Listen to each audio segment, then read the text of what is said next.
This week on RSBANDB Update, we discuss patch notes including loot share, porters for mining, and a change to stone spirits. Also, we summarize the Farmhands content showcase and break down the internet's news of the week that Jagex could be for sale once more.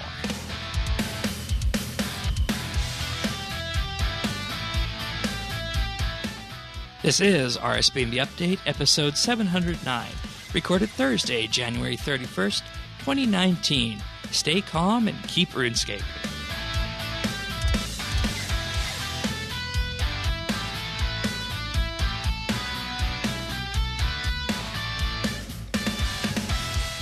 Hello, everybody, and thank you for joining us once again for another episode of RSBANDB Update. Just Hannes and myself sitting in this week. How's it going, Shane? Good. We had our lovely monthly bit recorded yesterday regarding the future of RuneScape. Pernasius joined us for that, and that was good fun. And we came around. We started off with some big question marks, and I think we ultimately resolved them at the end, didn't we? Yeah, I really enjoyed that monthly bit. That's definitely one of my favorites, and hope you guys give it a listen. Where can they find that one out at, Shane? You head on over to our Patreon page at patreon.com/RSBANDB. You can access that and the entire back catalog for as little as $1 a month, but we'll talk more about that after the fact. And let's just dive into this patch week this week. I think this is an interesting patch week. It wasn't themed like the previous combat week, but still some pretty substantial changes here in this one. So, or you mean you didn't see the Ninja week coming? No. Yeah, I didn't either. That's because it's Ninja. Of course. Oh, I don't know. I never really was much into those Japanese ninja type fighting movies and whatnot, or even the games and whatnot. And I think you're into those fighting games too, aren't you? Those ninja fighting games. So, yep. Anyways, we're gonna dive right in, and one of the first ones that they brought in, and this one helps streamers and pretty much anyone who has a full friends chat from time to time, and that's that if you're going for a boss mass and you're wanting to run a boss mass, previously, in order to have loot share or coin share active in your friends chat, you would have to have the person added to your friends list. But now there is an anyone option, so that anyone can just join your chat, join your instance, and away you guys go. You can coin share on whatever it is you guys are ultimately fighting along the day. And I know this is one that's going to benefit streamers, and this would have definitely helped us back in the day of the RSBANDB boss takedown events. So, yeah, that was a really cool change. Might be my favorite this week, actually. Oh, really? Okay. Yeah. Well, let's look at some of the other ones then in the patch notes. Camel Warrior, Mirages, and Glaciites will now have the correct Slayer helmet buffs applied to them when the summoners are the player's Slayer target, though as before, the summons will not give Slayer XP or reduce Slayer count. So basically what this means is that if you're getting Slayer buffs, it won't just apply to the primary creature, but it'll also apply to the to its spawnlings, let's just say. So. Oh, really? Yeah. Yeah, well, that's cool. And that's going to help with the Glaciites, too, because, those Glaciites can be really tricky to kill sometimes. So, that's a good one in that regard. And I think they could have probably, with this, there's going to be extra questions that were going to come up about the Masterwork armor and whatnot, and why couldn't something similar be applied to Masterwork? But, of course, with Masterwork, everything is coming into you, whereas in this case, it's all coming off of one creature, so it's easier to find. So hence why doing such a fix for Masterwork wouldn't have worked in this case. Yeah, that makes sense. Next up, players are going to be provided with some elemental runes when fighting the Dagonoth Mother 2 in the Dominion Tower. Of course, remember, in that quest fight, you would have to fire the correct rune at it based on the spell and the color that it was. How were those colors for you back in the day? Yeah, it's real fun.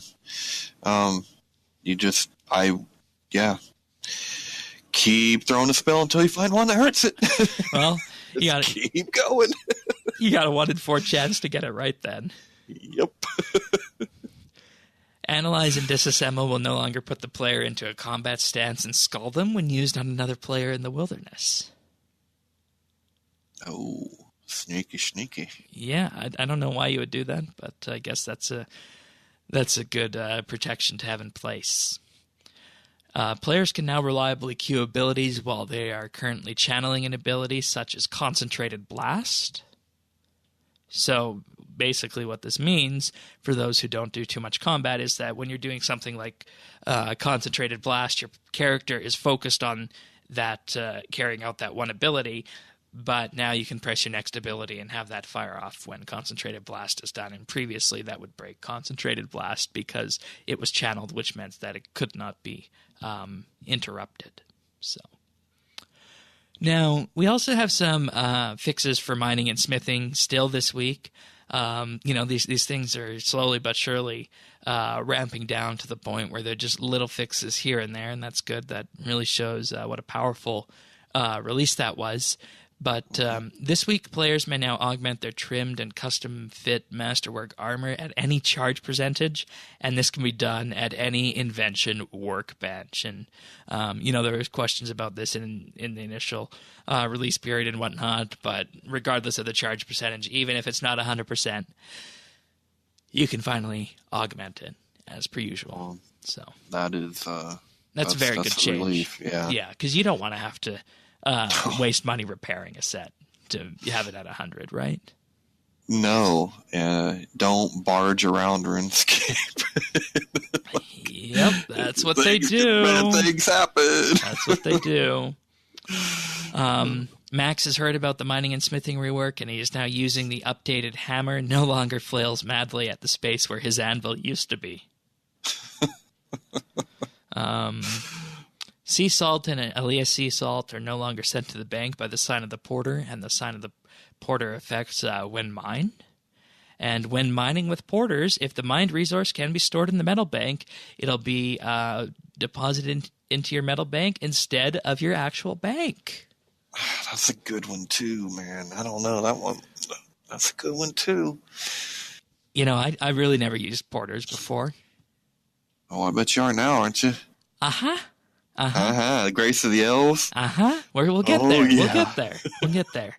So, it basically makes the ore box redundant, but of course you'll still carry your ore box because you don't want to use your porter charges unnecessarily. But, just load up on those porters and away you go for that dark Animica mining session. So, with your ore box, all that means is you can get 640 ore at a time. Mm-hmm. So, before you have to bank. Though, those dark Animicas were going for 4K GP yesterday. Yeah, you told me, and it's see where this goes. Yeah. And that's still 2.4 mil if you did 600 on that. So, and we know there's lots of people who are mining it.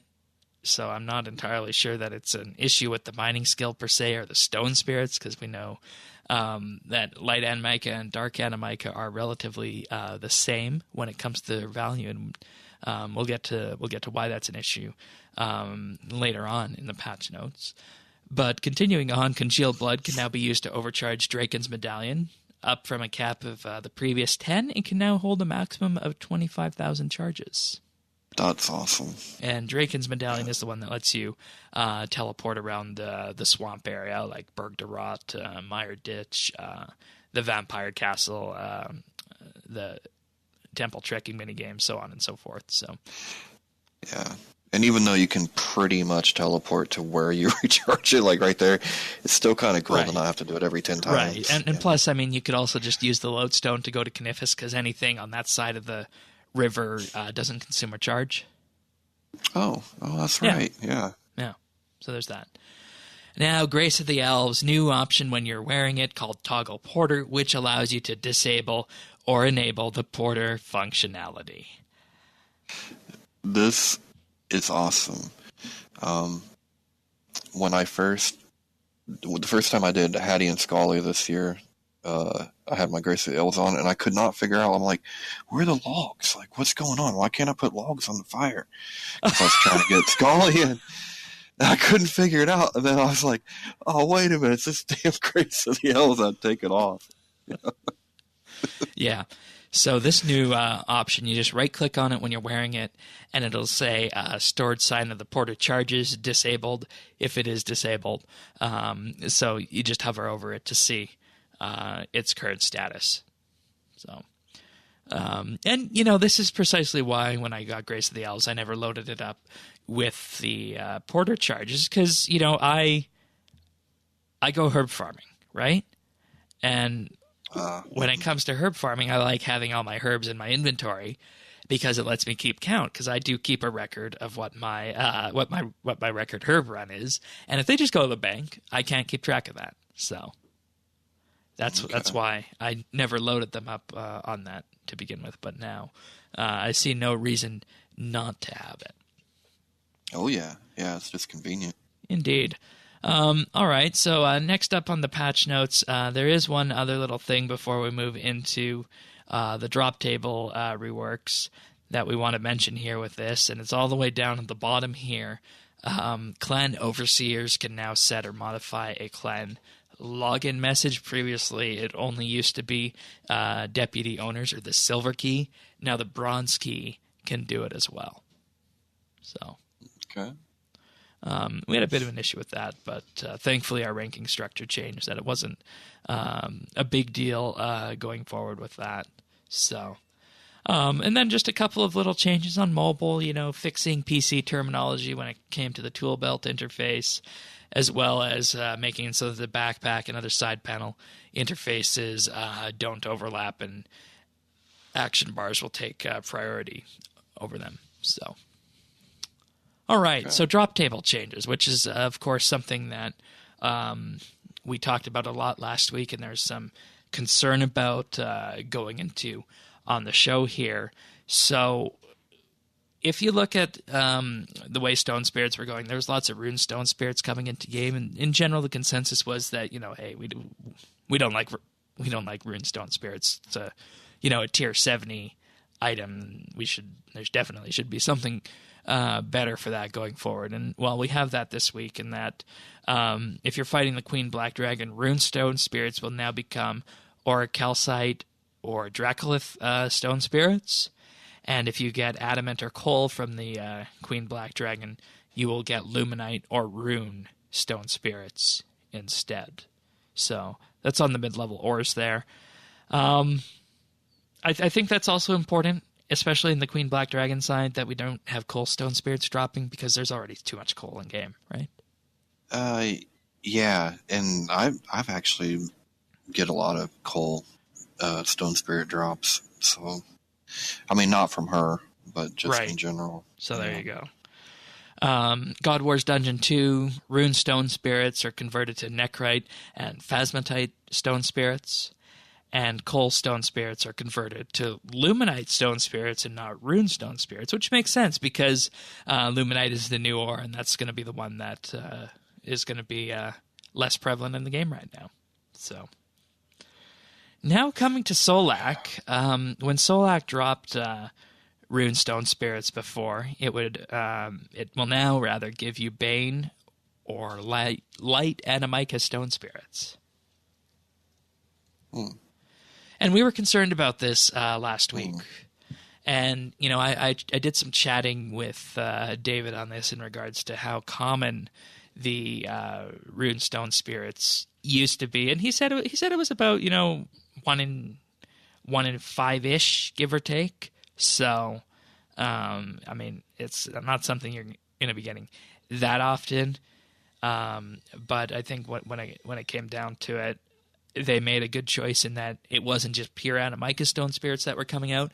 It was a chance between either Bane or Light Animica. And Dark Animica is completely left off the board here. So, yeah, it's thank God for small victories. I still think it was too early to do something like that. Because now we're not going to get I don't feel like you're going to get an accurate picture of what the ore it's worth, because we've never gotten to the point to where it's Oh, sorry, settled 1 in in. 15. 1 in 15. Okay. But we never got to where people were settled in and the people that were going to be mining were going to be mining, so we knew what the price of the ore was going to be. Now with the stone spirits, like, I don't know. I mean, that's like a free ore every time it goes off, right? Every time you use one. Right. So it's... And of course, there's still the thing that people need to go out and mine it themselves too. So that can have an impact on it. And as we've been talking about too, with the double XP weekend coming in, just under 4 weeks, I think we're not going to have a true picture of what's happening with the economy until things calm down after that double XP weekend. So yeah, and now the problem is you can't go back now. I mean, now you've chosen that, and it's here. Yeah, and I think as long as Dark Animika doesn't have a stone spirit that is dropped too frequently, we'll probably be okay. That's my thinking on it. Yeah, I mean, I hope not. I hope so.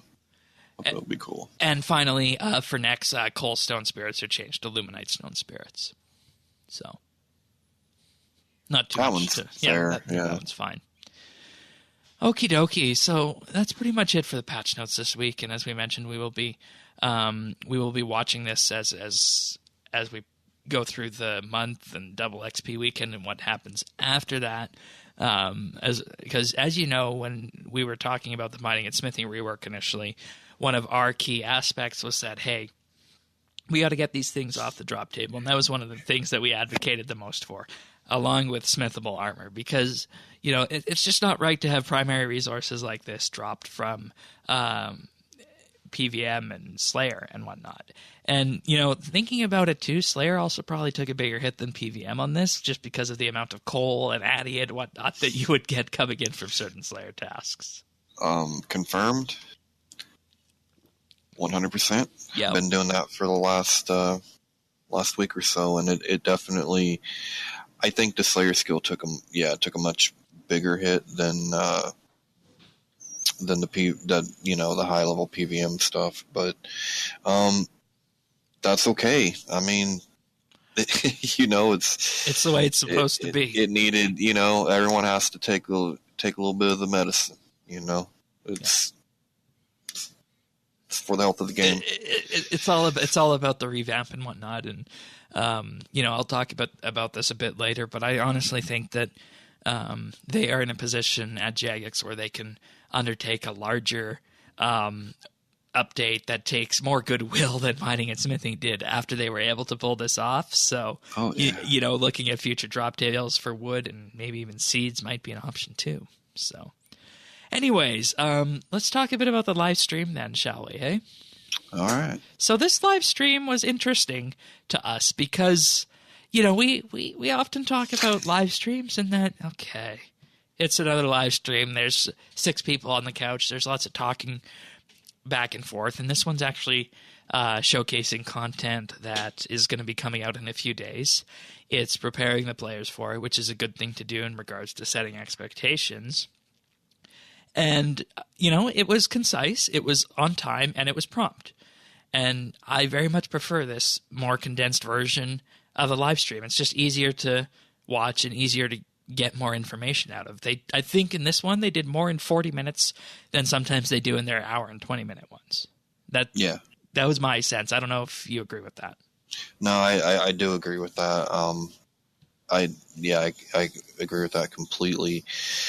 And the other thing that they did a really good job with was this wasn't like a look midway through the development of Farmhands. This was, hey, this is coming out Monday. This is what it looks like. Here's kind of a heads up sneak peek. It's done, and that's I think a much better way to present the content like that. I completely agree with that. And talking about Farmhands, one of the things that you can purchase is a status icon, so you'll be able to see exactly for purchasing with 1.5k beans whether your animal is diseased or if it's ready to be harvested. I don't know why they chose the sickle. It's a sickle icon if it's ready to be harvested. Well, that's what you use to harvest, right? I mean, I guess. not usually animal, but I mean. Okay. So that's one thing you can get from this update. Also, the actual farmhands, there's going to be up to 3 farmhands per pen that you can have going on. There's a 2 bean use cost in the small pen, 5 bean use cost in the medium pen, and 10 for large pens. And they're assigned on a per animal basis. So it's not as though you assign it to the entire pen and you get a benefit. You can choose which animals you want to have focused on. And there's various different types of farmhands as well. The first ones are babysitters, and these prevent animals from growing past adolescent stage, which is, of course, where you want them if you're aiming to harvest beans. And, that's good. If you don't want to go to your farm every day, or you need to take a break for some reason, you don't want those dragons to grow up past adolescent and lose the extra bean count from them. So that's what that one's for. There's also a trapper that'll go out and retrieve 1 random unchecked animal. This costs 5k beans.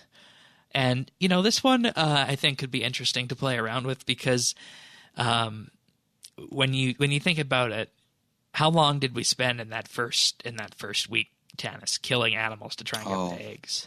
Yeah, and that's what I'm wondering, like, how much are those probably worth at this point? Because I would think it's really common. I mean, everyone that has a farm would be able to provide. Yeah, and plus, you pop them in a breeding pen, they can provide the eggs to you. So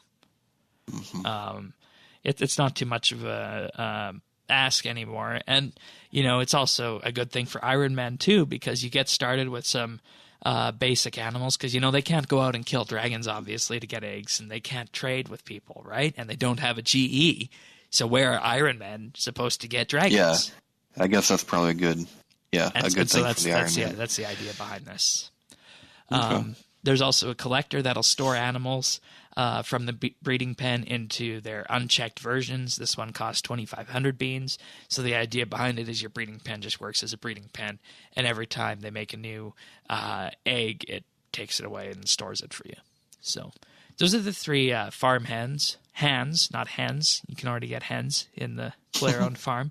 But there's also the Storm Barn, which is 15k for the first version and 10k for the next version. And what this is effectively a bank expansion for animals. It's almost like you don't need to store animals anymore in your bank. It's like a workaround for a rework. Yeah, you can store up to 30 animals in this place. Yeah, I remember we had a listener question a while back about this. And we did? It wasn't something that I had ran into. Yeah, but, same, because most of my stuff is just there. Yeah, but I was like, wow, this is good. That's the first thing I thought of. I was like, all right. So you can build that, and it's directly. It's basically looks like it's the basement right next to the bank chest at the farm. So there's that. There's also Baby Shakes, which is a troll-type creature that will take any animal and effectively eat it, and it will give you 10% of the base bean value. So this is a way of disposing of animals and getting some kind of beans from them. Baby Shakes? Yep, that's what they're calling it. That's going to get changed. Why? Explain. Baby Shakes. They're gonna hear about that. Dude, watch. That's probably not good. Shake and baby should never be in the same sentence. Oh, okay. Well, its name changes after you feed it an animal, because it, of course, is a troll and it names itself whatever it eats. So it's only named that for the first one. I still can't believe that. Maybe, is that not like what they say in the UK? Like, I don't know, man. That's weird. That's really weird that they would come up with that. I don't know. I have no idea. So, all right. Continuing on with that, there's more beans when you trade in a shiny. 10% if you have a matching breed or trait. 25% more if you have both the breed and the trait as well. So this can allow you to actually have a reason to keep aiming for those shiny animals past just, completing the breeding log, which makes sense, I think. Because after the Elder Dragons came along, I got like 3 of those Elder Dragon eggs.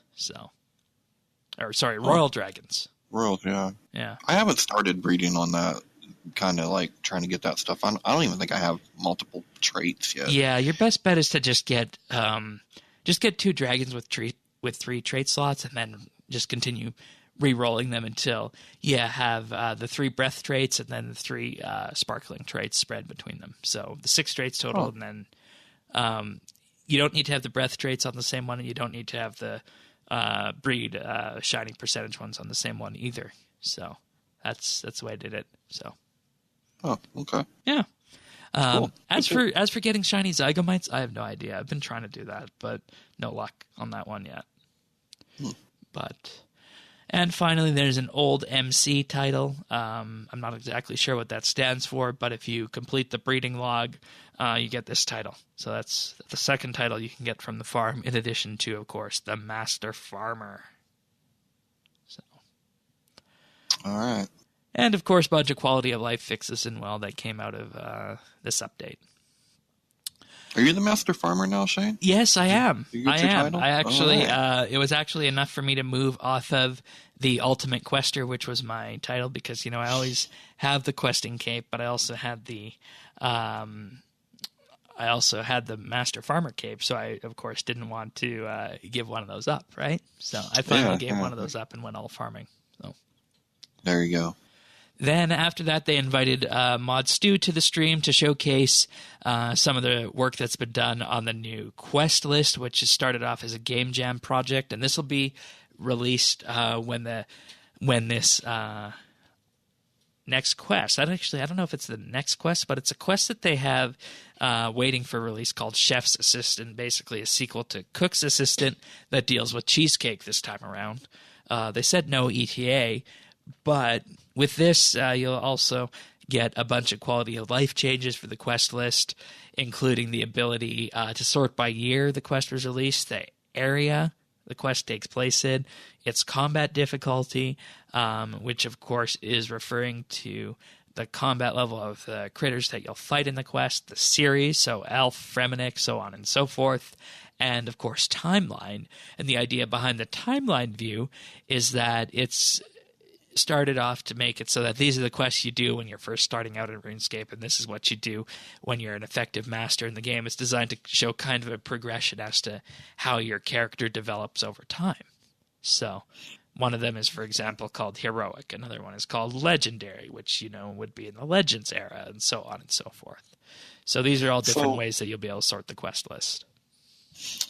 So given, I don't know if this is exactly the same, but what it's been said on the show in the past about the interface, is this an improvement to that, or what's your opinion on that, Shane? Well, it still uses the same base default adventures menu for the quest, but they also did add cross-linking into it. So if you have, and you're looking at a quest that says that you need the Throne of Miscellany as a requirement, you can click on the Throne of Miscellany and it will take you to that quest.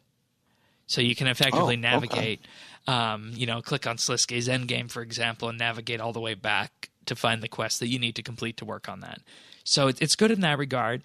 It still sticks within the core Adventurers UI of it. And, based on what we've been talking about recently, I would say that the quest tab of the Adventures box is actually a fairly well-done, concise UI at this point, because you have the quest list and you have a expansion panel that shows more information when you click on one of the quests. So I actually think that tab is fairly well designed. I can't speak too much about the other ones on there, but with these improvements, it's pretty good.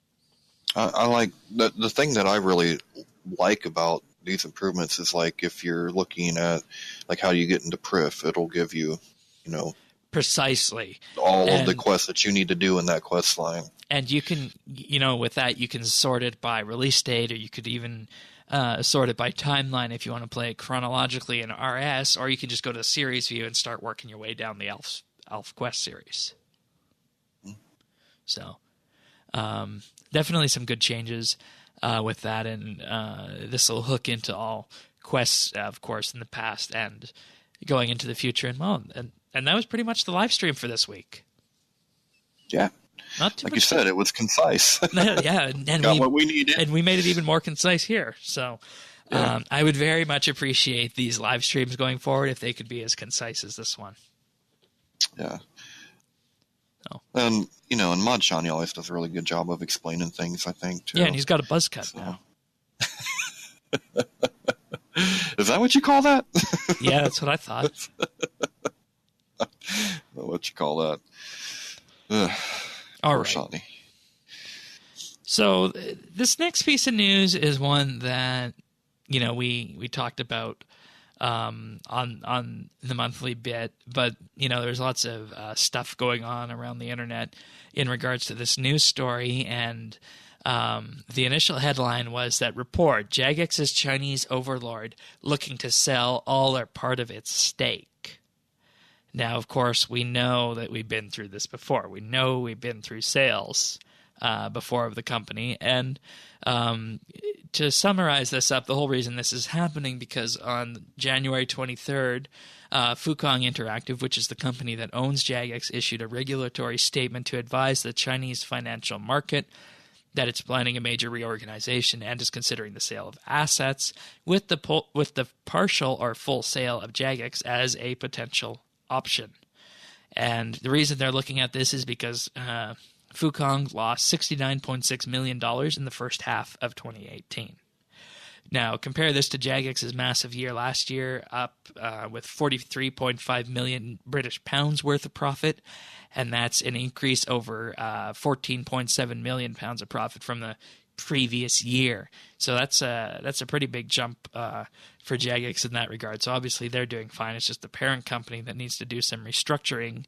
And, as with most stuff relating to this, took the internet by storm, and Mod JD replied to the folks on Reddit who were asking about this. He said, whatever the outcome of Fukong's restructure, it won't change how you play RuneScape or Old School, and it doesn't affect our plans as we continue to invest and grow in Jagex, RuneScape, and Old School, building on our record-breaking years and ensuring we bring you all the new content and updates we have in the works, in addition to more quality-of-life improvements. So there we have it. In general, I think the sentiment after this is keep calm and keep playing RuneScape. Yeah, don't freak out. When they were initially sold to Fukong, that made me nervous. And now that we've been through anytime that, you have a Chinese mining company come in, it was a little, I was a little apprehensive. But when you really think about it, did we notice a difference really at all? And I would argue not really. It didn't change my gameplay at all. So no reason to think it wouldn't be the same result this time. Yeah. And, we had a good discussion about this on the future on our monthly bit. And basically to summarize it, Fukong could, say that we're putting this company public and people could purchase shares in Jagex, or it just might get sold to a different gaming company, or who knows what it could even be sold to someone looking to diversify their company holdings as well. So regardless of what happens, not much is going to change going forward. And I think if anything changes, it'll just be the owners at the top. So, and, we also predicted this. We predicted this last year when we were talking about where Jagex can go, because anytime you have a company like Jagex, or even gaming companies in general, and they have huge profits, or companies in general, I should say, that's a sign to the market, and I caught on to this sign, is that if you're doing things and you're taking actions to effectively grow your profits by such huge amounts as we saw here, you're aiming at shopping the company on the market. That's as simple as it gets. You come in, you do something with the company, you make a bit of money in the process, and you sell it off again. So that's pretty much the general order of things here. And after reading the last financial report, I anticipated something like this was going to be happening. And there's also... go ahead.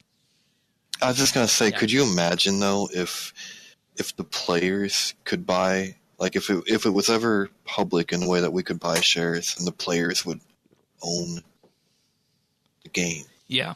the company, Yeah. how empowering would that be? Well, I mean, it would certainly give a whole new dimension to the stuff that they do with Old School, right? Man, it's like a socialist utopia, right? If we all had a little piece and we were in our game. I'm just kidding. It's a good thing we're not still on camera shows. Your face is probably all red right now. Oh no, not at all. No.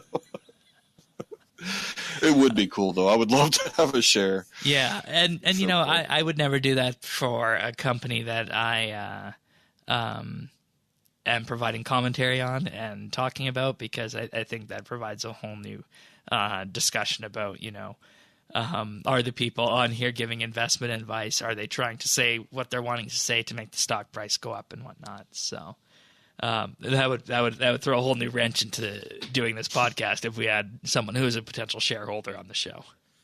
See, that's funny because like the financial end of it never really crossed my mind. Like I was thinking more of like, you know, you would own it. Like it was, you could stop, you know, really bad stuff, or and see that's the thing I like about the podcast is that, you know, we're honest with what we do, and we make our allegiances and alliances clear on that. And you know, if money starts to be involved, then that's a whole other question in itself. So, yeah. Do we think this had anything to do with the delay of mobile? I think in a roundabout way, just because wasn't there rumors that China wasn't issuing any more? Yeah, game licenses. So, I mean, that's my thoughts. Is since they're not issuing any more, they're not going to get mobile into that market. Might as well sell now. And I know Pernasius also made the argument that, you know, it might not have anything to do with the mobile delay, because in general, mobile games are seen as an avenue to get Western games into China, but also games in the Chinese market are completely different in that, you know, you can literally go into any game inside China and you just, you know, pay some money and you can get max stats, or you can get something that's hilariously overpowered and whatnot. So it would likely have to be a different version as well in that regard. But hey, I mean, if they own the IP or the IP behind it, it would certainly give them the ability to try and do something on that. Though, what tangentially RuneScape has been or hasn't been successful before is a whole other topic in itself, which we really don't have time for right now. So, luckily, there is a place where you can find that. Yeah, there is a whole discussion on the future of RuneScape, as we mentioned at the top of the show. If you head on over to our Patreon page at patreon.com/RSBANDB, you can find that. And, you know, before we go too far into that, I'll just take a moment to give some thanks to our Patreon supporters for this episode. Kyle, Brock H, Seth W, and Zez. Thank you guys for your wonderful support of this podcast. And, you know, what we do here on the show certainly wouldn't be possible without your support. So thank you very much for supporting our show. Thank you. Yeah, thanks, guys. But anyways, if you want access to that discussion about the future of RuneScape, you want access to it right now, patreon.com/RSBANDB. For as little as $1 a month, you can get started. And at that price, you get access to all of our monthly bits, as well as early access to the show notes, as well as the ability to join in our roundtable discussions when we have them, and you help us fund the costs for hosting and production of RSBANDBupdate. And if you want to step it up to $3 a month, you'll get a special VIP rank on Discord, as well as high-quality stereo AAC versions of the podcast in addition to everything else. And at $5 a month, you'll get a shout-out on the podcast every week, including also exclusive access to the outtakes that we use for the clip show at the end of the year. And, we've been talking about this other show that we did a little bit, the monthly bit, pun not intended there, about the future of RuneScape, but that's our bonus show that we do, and we're also working towards doing Inside RSBANDB Update each and every month. That'll include interviews with our host and production team, as well as learning how the podcast comes together. And if we reach $50 a month, we'll do the RSBANDB Update Roundtable on the first Saturday of each month, where you can join us in Discord for a discussion on everything and anything related to RuneScape. This will, of course, be streamed live and later published, and Patreon supporters are encouraged to join in on this. And if we reach $99 a month, we'll have movie night in the RSBANDB Discord with the both of us, including, probably Star Trek movies.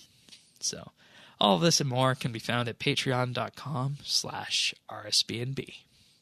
Thank you guys for your support. All right, let's move on to our question. We got a question from Tycho this week, or two questions rather. So let's go. Okay. All right.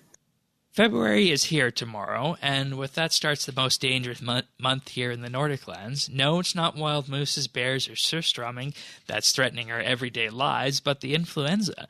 As the snow slowly melts away in the southern parts, everyone knows that a cold bed with a hot fever awaits us all, and to make it even worse, it's not an enemy you can go against with a battle axe and a shield. So my questions today are, 1, do you all consider yourselves to have a healthy and strong body? And 2, what are your strategies against the microscopic armies that raid and plunder your internal cells until everything is burned to the ground? I'm writing this as I see a red sunrise in the horizon, knowing I will not be spared this year.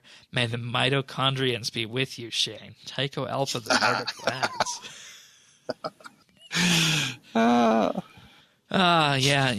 It's always a constant battle to stay healthy and whatnot, especially in the winter season.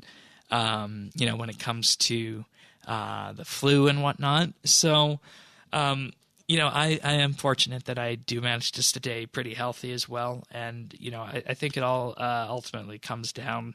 I think the biggest and best thing a person can do to stay healthy is to wash your hands frequently.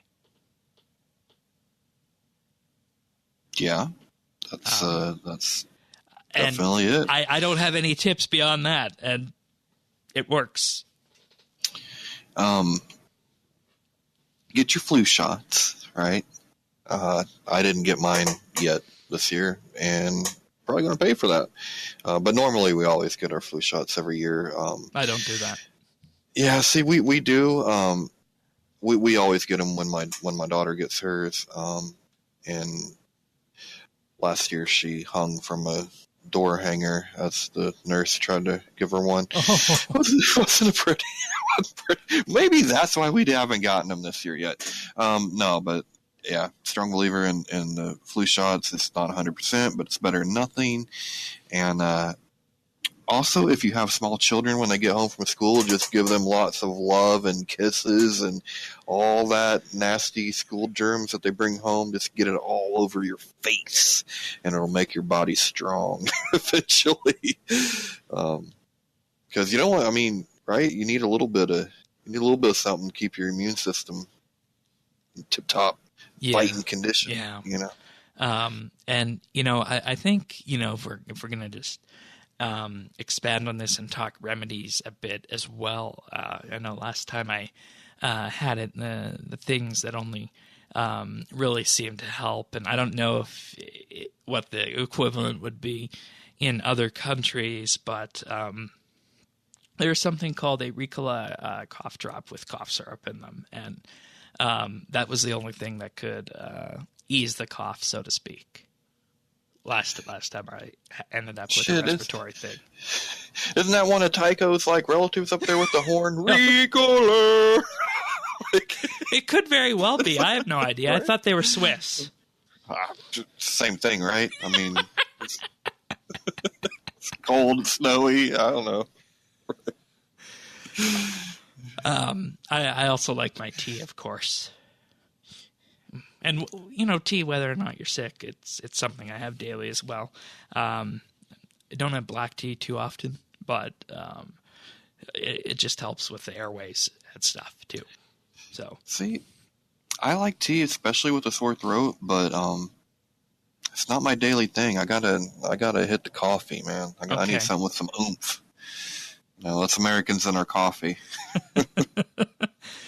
And I also think I think this is also a Canadian thing only. We have this drug here called Cold FX. It's based on natural ginseng stuff, ginger, and so on and so forth. It reduces the severity of colds, and if you catch the flu early enough, it can help reduce the severity of the symptoms that come with that as well. And once again, this is a Canadian thing only, so I don't think I don't think you guys have that in the U.S. or elsewhere, but it's just an over-the-counter thing. So. Oh wow, yeah, that would be nice. Mm-hmm. And it's 100% natural, but I haven't figured out whether it's a placebo or if it's actually working. So. What's it called, Shane? Cold FX. Oh, Cold FX. Do we need to get like a Cold FX buyers club going on here? Pipeline from I don't know if they would. I don't know if they would let you import such a thing like that. So, because it has a .ca on it. I'm not entirely sure if it would be available in the U.S. But those are pretty much my tips on that. So. Okay, and the $1 million question: do you know what a midichlorian is? I don't. I'm going to Google. You don't? No. What is it? It was an inside joke, apparently. Oh, it's a Star Wars joke. Yes. I didn't think Tycho watched Star Wars. The Force is not strong with this one. Aye. All right. Well, I think we can move on to tech news then, hey? Yeah. Okay. Some interesting tech news this week, right? Yeah, very much so, because there's a bug in iOS, or was a bug in iOS, that if you were receiving a FaceTime call, or rather were making a FaceTime call, and you swiped up and you wanted to add another person, and you added your own phone number to the call, to the group FaceTime call, it would basically cause the connection to be prematurely activated and on your phone, and you would be able to hear and see the other person before they picked up. That's scary. That's scary. Wonder how many people got caught doing bad shit with that. Oops. It practically turns every iOS device into a spy device that you're looking at anyone that you want to call. So, do you ever think these things are actually known by certain agencies and we just happen to find out about it when they're done with it or been compromised? Not ones that are so far out there like this one, I would say. But there have been other documented cases where some anonymous folks have been talking about bugs, months before they were actually reported to Microsoft or Google, and then Google wondered why people were talking about them 6 months before, but no one reported them, and it's safe to assume that there were some state actors at play. That's kind of what I was wondering. Well, that's bad. Yeah. It doesn't get any worse. It doesn't get any worse than this, because it ultimately led to Apple disabling the FaceTime group servers, because it was the group calls that were the problem on this. So Apple will be fixing an update running in for devices for the next iOS update when that ships. And that's supposed to ship later this week. So by the time you guys are hearing this should be patched. So they basically fixed it on the server end by disabling the group calls, but then there was a bit more of a following on the actual hardware, or rather the software, that needed to be fixed. So with that being said, this is going to be fixed in a near future update on Apple's iOS platform. So yeah, Pretty big. All right. Pretty big. Yeah. Next up, Facebook, Google, once again in the news. You hear about But it's this not one? good news. No, it's not. Uh-oh. Facebook paid a bunch of teenagers to install a VPN, or virtual private network, that would spy on them. Oh, Mike. Yeah. Are you kidding me?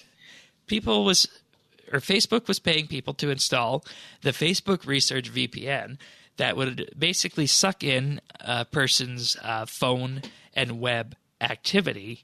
And the idea behind this is that they wanted a bunch of people who were in a research group, and they would basically use this to build a profile of what certain folks on the internet would look like, so they can get basically unencumbered data on this. And it's been reported that since 2016, Facebook was paying users aged between 13 and 35 up to $20 a month, plus referral fees, to sell their privacy by installing this app on iOS or Android. And Facebook even wanted to see people's Amazon order history, so you can pretty much see what was going on with this. So I can definitely see there's going to be two sides on this. Like, I mean, they were paid, they knew it, right? Like, Yep. they, knowingly were selling their, information. But at the same time, I think it's time for some regulations. We have to do something. Every week we get a story. This is a little bit different, but I don't know. Yeah, and Google was also in with this as well. Google's app was called Screenwise Meter, and its idea behind it was that they would have people install this on their phone, and it would look at what they were using on their devices and send the data to Google. And just like Facebook, they were paid. So Google did it as well. And, there's the interesting side of this that Apple shut down both the Facebook app that was doing this and the Google app, not because they didn't agree with what was happening or because they want to go against Facebook and Google, but because the way that these two companies, Facebook and Google, went around this was by using their enterprise certificates to install the app. Now, what this means is that every time you install an app on your iOS device, you are communicating with the App Store, right? Mm-hmm. And every application developer on the App Store has to generate unique, secure, cryptographic certificates that they then upload to Apple, and those are embedded in your applications that you sell on the App Store.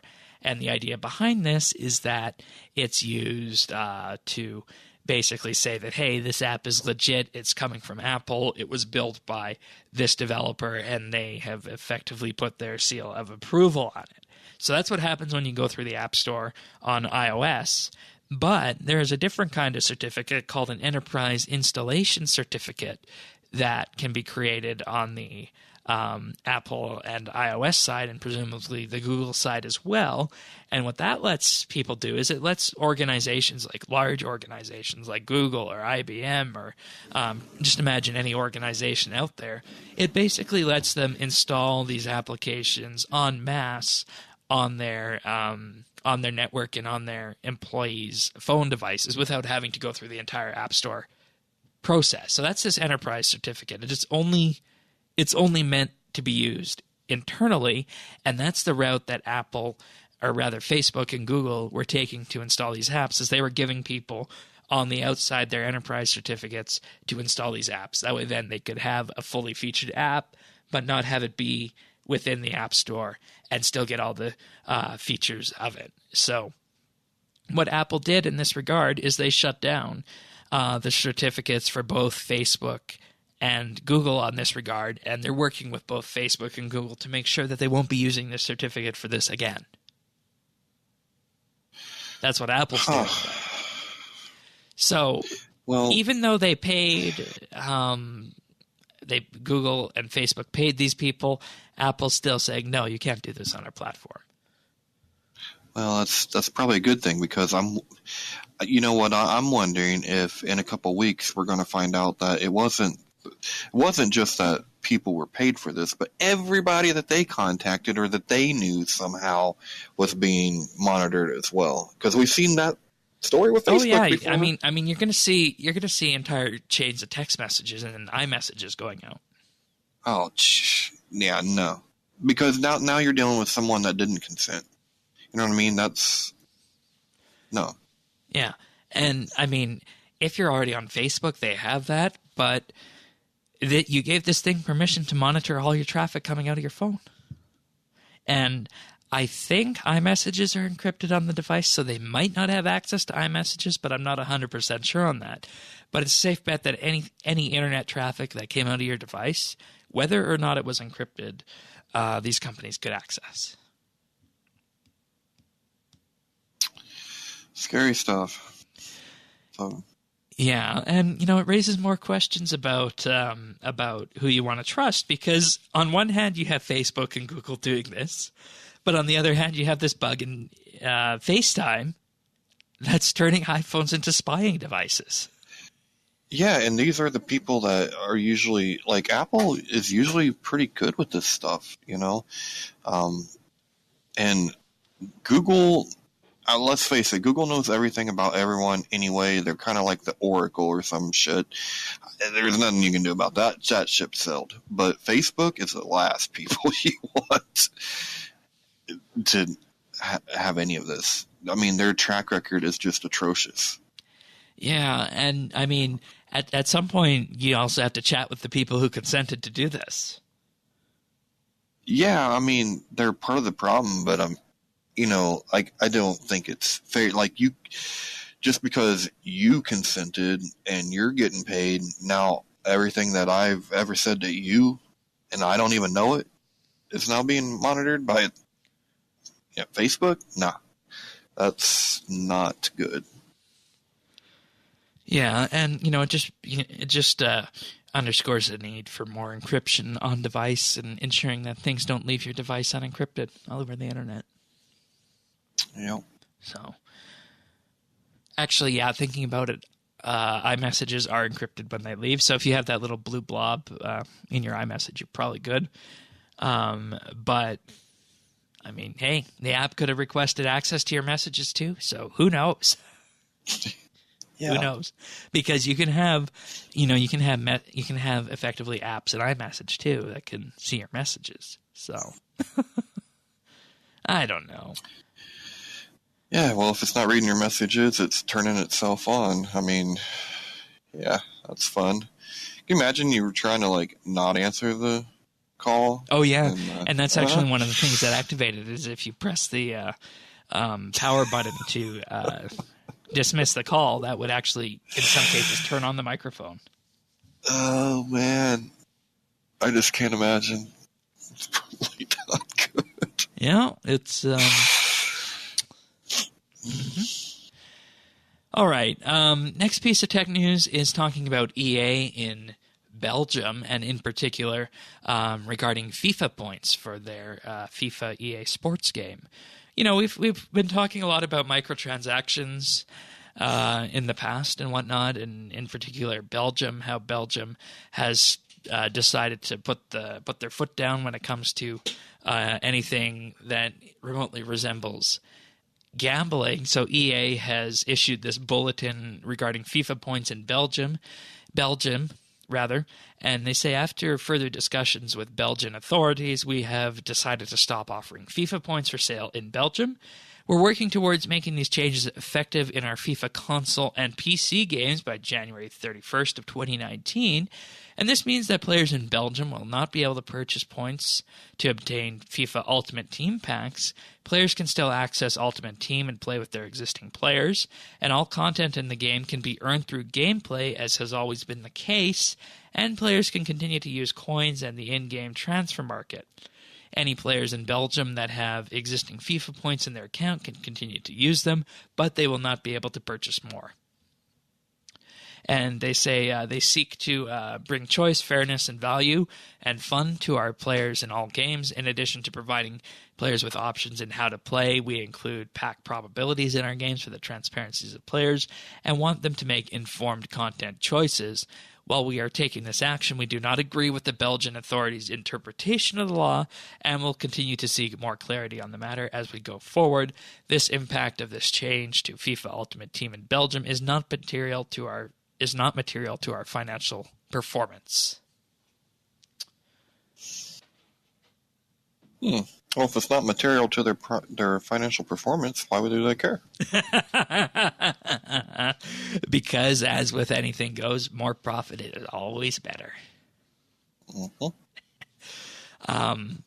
And you know, this is an interesting benchmark because over the Christmas break, World of Tanks, which is a game developed by folks in Belarus, former Russian USSR colony, made it so that their Christmas loot boxes were not able to be purchased in Belgium as well. So first it was Wargaming, and now we have EA, one of the biggest companies out there, doing this. So I think there's going to be lots of questions going forward about, you know, at what point, how many countries will need to step on in order to do this so that it's not going to be an issue going forward, in that, you know, if we reach a tipping point, at what point will these gambling boxes just cease being a thing?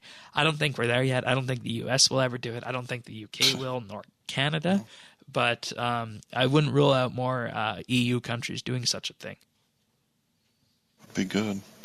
I don't know. Canada might, right? They're kind of sane a lot of times. Well, you see, the issue, though, is a lot of our corporate law is linked towards what you guys do in the U.S. Oh, I'm sorry. So, you know, you might have different offices for corporate Canada versus a corporate U.S. for two different companies, but they function very similarly. So, and so much for that idea. And it just wouldn't be worth, you know, putting up that much of a wall to have such a huge difference between two markets that are effectively treated as one in most cases. So, are you talking about a wall, Shane? Are you saying we need a wall? Yeah, it sounds like what some people want to do. Between us and Canada? Build that wall. Yeah, I've actually heard that before. That's a big freaking wall. Anyways, you know, I'd like to see what some of these EA launches look like in the future. I know FIFA is one, but we talked about the Star Wars game in the past in Tech News. So it's going to be interesting to watch. So, all right. I believe that's it for Tech News. You ready to move on to some other things? Yeah, what else do we got, Shane? Okie dokie. We got a skill going on? We got a competition? We're wrapping up the ranging skill of the month for January. We currently have Sorensen, 57 in first place with 60.4 million XP gained. Second place is Jamandy, 52 with 21.5. And third place is Compsci with 5 million XP gained. And, you know, by the time you guys will be hearing this, the February defense skill of the month will be going. So check in for the results of that by the time you're hearing the show, because we are recording this on the 31st of January. All right. So before we go on to achievements, I'll just take a moment to mention a couple of our Informer articles this week. First up, Jagex's 2019 victory strategy that I wrote, and it's basically a conversation starting from what we talked about last week on the podcast regarding mining and smithing, how it wasn't viewed as a victory and they might not do it again. And I went through some of the minor issues that can be changed around at Jagex, and these are all very, very minor things.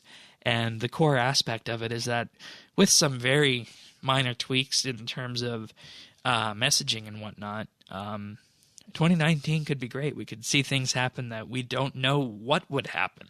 So give that a read at informer.rsbnb.com. Yeah, that's I highly encourage everyone to read that. It's a good read, and my first thought was, how is Shane not a campaign manager for somebody? And like, not seriously, that was the first thing I thought. I'm like, he would probably be very good at that. So, yeah. Well, I don't claim to have all the answers. I don't claim to have answers to actual problems inside the company because I'm not inside. But this is definitely something that looks like could be changed on the outside, and they're all fairly minor changes too. So give that a read, and it flows nicely into the monthly bit as well. So you can see why we're kind of talking about both this week. So. Yeah. And aside from that, we also have Sirion's article, The Heart of the Game, talking a bit about game development. And, you know, if you don't have if the core of your game isn't fun, you're not going to have a good game. And he goes into why prototyping and game jams are so very important. So you can find both of these at informer.rsbnb.com. Very good. Alrighty. What do we got for the achievements this week? Well, we have Farrar with 99 prayer on January 30th. We have Pernasius with 200 mil constitution. Nice. Love to see those 200s. And ex Polonia with 99 ranged on January 28th. Nicely done. We also have Duke Juker with 120 Dungeoneering on January 27th. Morovich with 99 mining on January 27th. That one's not surprising there.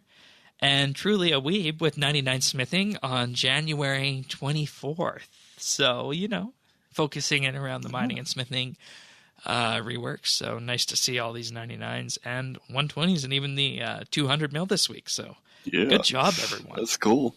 Yep. All right. So I'm going to move us into our pick of the week right now. And you know, sometimes on the internet we need to use an image, and we want to put the image on a different background, right? And you can do this in Photoshop, and you can do it in Photoshop relatively quickly if you know what you're doing. But you know, there's times where it gets a little bit more complicated. Like, for example, if someone has lots of hair, it's going to pose problems, right? Well, there's actually a tool for this, and if you go in your web browser to the website remove.bg,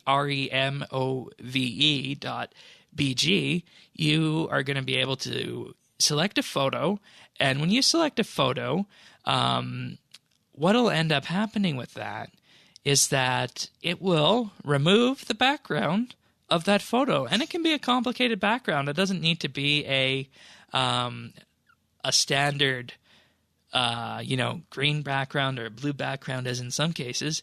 It removes the background completely, and it does a pretty damn good job at it. So if you're watching the demo version of this, or if you're watching the video version of this on YouTube, I just did a demo of the website with a photo that I had in my photos folder. So it even that's badass, man. And it was enough to just detect the actual background of the photo, but also the chair that the guy was sitting on. And for anyone looking at this, I used a picture of Justin Trudeau, the Prime Minister of Canada, and he was sitting on a chair at a conference, and behind him there was a background with some projected content on it, and it got the background, and it also got the chair removed. Caution, sick meme each ahead. Watch out. Pretty much. I mean, if you ever wanted to appear in a RuneScape video and you had a photo of yourself, literally all you need to do is take a photo of yourself anywhere. It doesn't need to be on any background anymore. It can be on some pretty complicated background, and it'll just remove it. That's cool. And there's download options to download the the photo with the removed background of it. And there's even questions and answers about this that, hey, you know, what happens if I upload my image? And, you know, the images are stored for, I think it's only stored for, let's see, how many days was it? Maximum image resolution. So you need a premium subscription to do large images on this, so you do need to pay for it if you want it larger. But hey, for anything that we're doing on the internet, 625 by 400 is going to be good enough, right? Mm-hmm. So your images are uploaded through a secured connection. They're then processed, and they temporarily store them so you can download it. And after about an hour, your files are deleted. This is cool. Yeah. This is really cool. You going to have a link to this, Shane? Yeah, it's going to be in the show notes at update.rsbnb.com. And, you know, for some reason you need the larger image of it, you can pick a plan. You can get a monthly subscription. And, you know, if you want it for personal use, you get 125 image credits per month, or 25 HD images. That's $9 a month. 150 images is $40 a month. And if you want to use this as a professional or business, well, the price goes up a bit to $207.49 per month. But I mean, hey, if you're a business, you can afford this, and if you're doing this daily, you know, you might as well pick a service like this if you don't want to employ a full-time graphic designer, which can be prohibitively expensive. So, remove PG. I was just thinking of the possibilities because I take a lot of photos, you know, for what I do. Right. So that would, man, that's a great find. That's a great pick, Shane. Yeah, and you know what makes this so possible is that it's done based on using machine learning, so that they can train their software over time, so that it becomes more smart about what is a background and what isn't a background. And then it's able to refine itself going forward. So that's how they do it. And compare this to if you're using Photoshop, you got to go in there, you got to first remove, do what's called a garbage selection, remove everything, you know, around the person. Then you got to go in and remove all the little contours and whatnot as well, and that just takes time. So this just does it all in one shot. Yeah, very cool. All right. Well, that's it for the pick of the week. What you been up to in RS? I have been trying as hard as I can to not get pulled into this clan XP competition we have for the month. That's culminating with double XP weekend again. And so far I've done pretty good. I try to get drug into at least, you know, place in the 10th, like in top 10, and I don't think I want to. I really don't, because we're 5 days in, and I think the top person has about 115 mil. Overall, right? Overall, yeah, but that is a ton, man. That's a lot of XP in under a week, you know.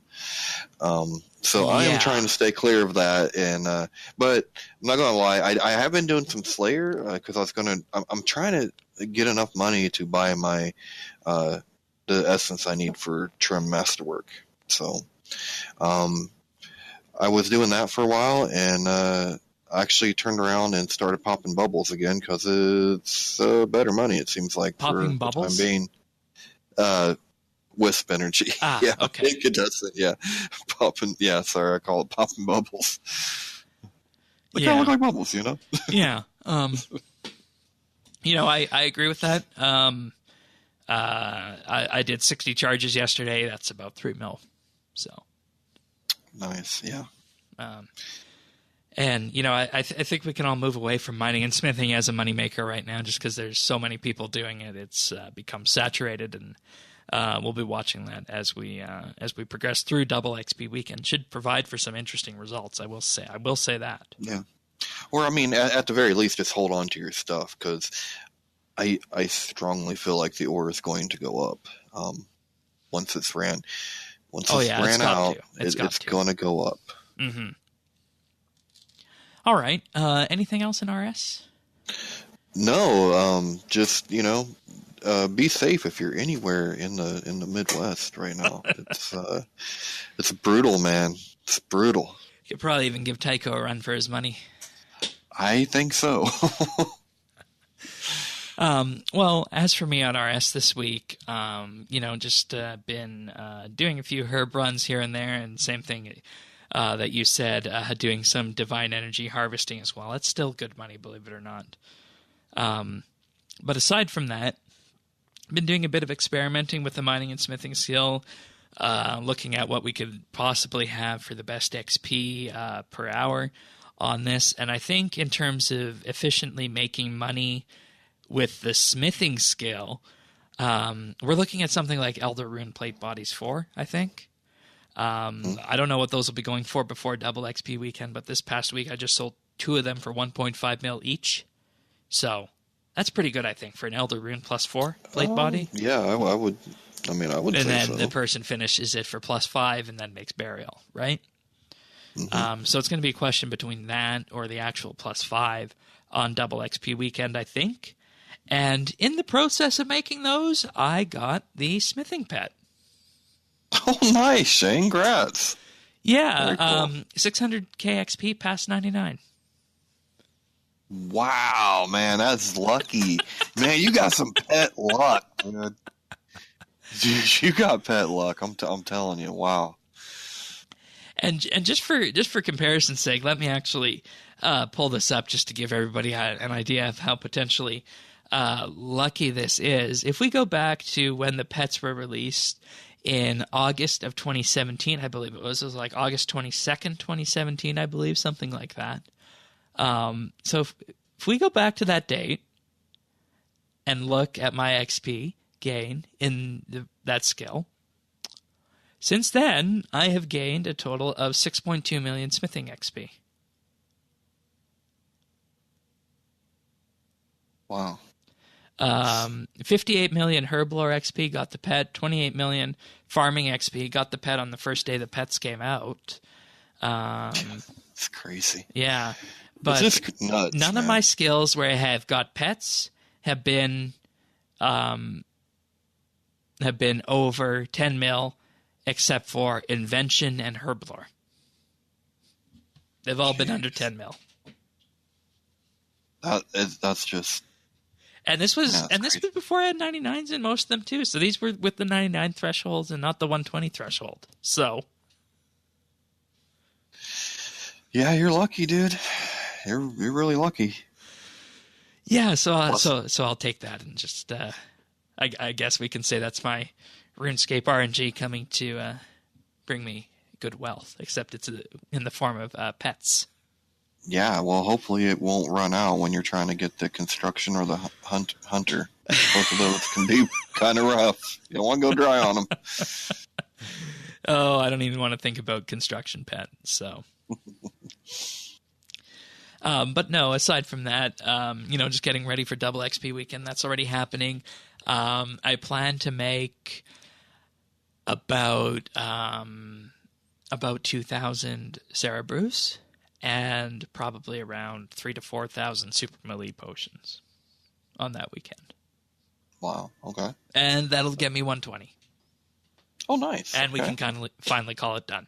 So There you go. that's why we're aiming for this. It's time to just bring it home, get it done.